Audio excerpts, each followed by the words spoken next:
नमस्कार। आज मैं आपको निष्ठा प्रशिक्षण जो हो रहा है उसका मॉड्यूल 8 पर्यावरण अध्ययन का शिक्षण शास्त्र, इसके मैं आपको जो 10 प्रश्न दिए जाते हैं उसके सबके आंसर बताऊंगी।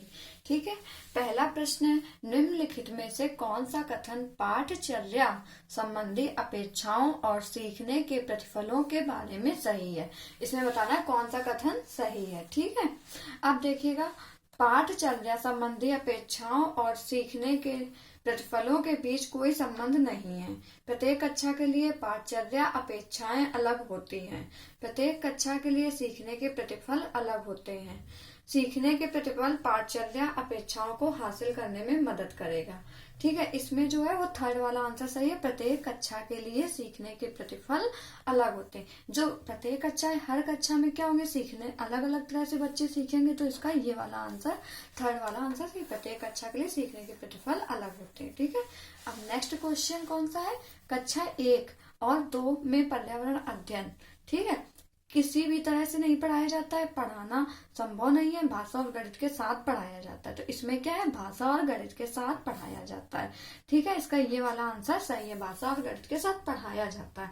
ये नहीं कह सकते और ना अलग विषय के रूप में पढ़ाया जाता है, ये भी नहीं होता है कक्षा 1-2 में। वो जो पर्यावरण अध्ययन होता है वो भाषा और गणित के साथ ही पढ़ा दिया जाता है। ठीक है। इन दोनों के आंसर कंफर्म हो गए। अब थर्ड क्वेश्चन में क्या है, प्राथमिक स्तर पर पर्यावरण अध्ययन के सिखाने के उद्देश्यों में शामिल नहीं है। क्या उद्देश्यों में शामिल नहीं है पर्यावरण अध्ययन में? विद्यार्थियों को वैज्ञानिक नियम याद करने में मदद करना।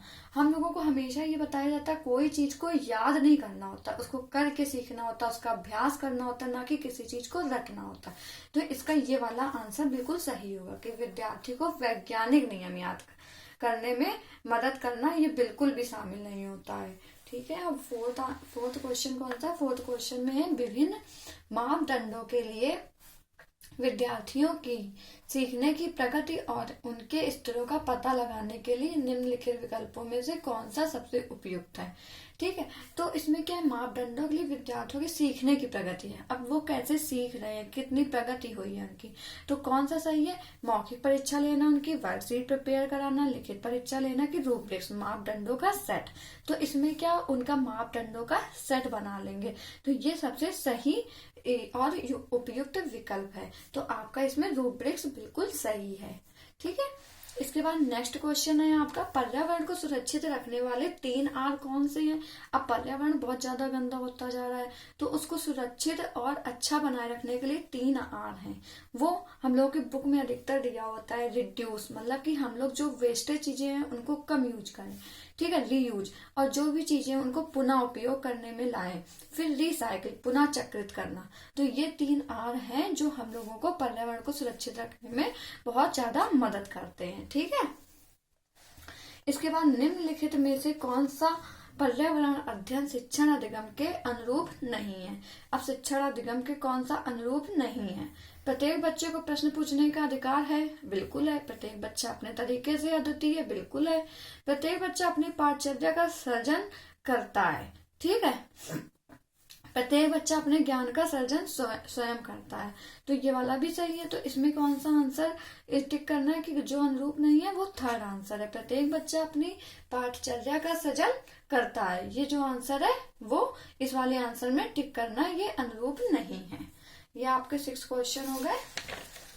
इसके बाद है 7th क्वेश्चन, निम्नलिखित में से कौन सा बच्चों के बीच व्यक्तिगत सामाजिक गुणों को बढ़ाने में मदद करता है। तो इसका आंसर है कक्षा में सहयोगी और सहकारी रूप से सीखने को बढ़ावा देना, कि सारे बच्चे साथ में मिलजुल करके सीखें। ठीक है। इसको आपको बढ़ावा देना है, आपका ये वाला विकल्प बिल्कुल सही होगा। अब प्राथमिक स्तर के पर्यावरण अध्ययन की पाठचर्या में होना चाहिए, क्या होना चाहिए, आसपास की चीजों की जांच पड़ताल करने के अवसर उपलब्ध कराए जाए। मतलब जितने भी आसपास की चीजें हैं उनकी जांच पड़ताल करने के अवसर दिए जाए, कि इसमें क्या होता है, कैसे होता है और ये क्यों होता है, सारी चीजें बच्चों को पता होना चाहिए। ठीक है। 9th का आंसर है पर्यावरण अध्ययन जिसे बढ़ावा नहीं देता। किसे बढ़ावा नहीं देता पर्यावरण अध्ययन, बहुत सवाल पूछना, पूछताछ और जांच पड़ताल करके सीखना, परिभाषाओं को याद करना। फिर वही चीज आ गई, परिभाषाओं को याद करने में कोई बढ़ावा नहीं देता। आपको कोई चीज करके सीखना होगा, पूछताछ मतलब कि सभी से पूछताछ करना होगा, उसका जांच पड़ताल करना होगा, बहुत सारे सवाल भी आप कर सकते हो किसी चीज के बारे में, लेकिन परिभाषाओं को याद नहीं करना होता है।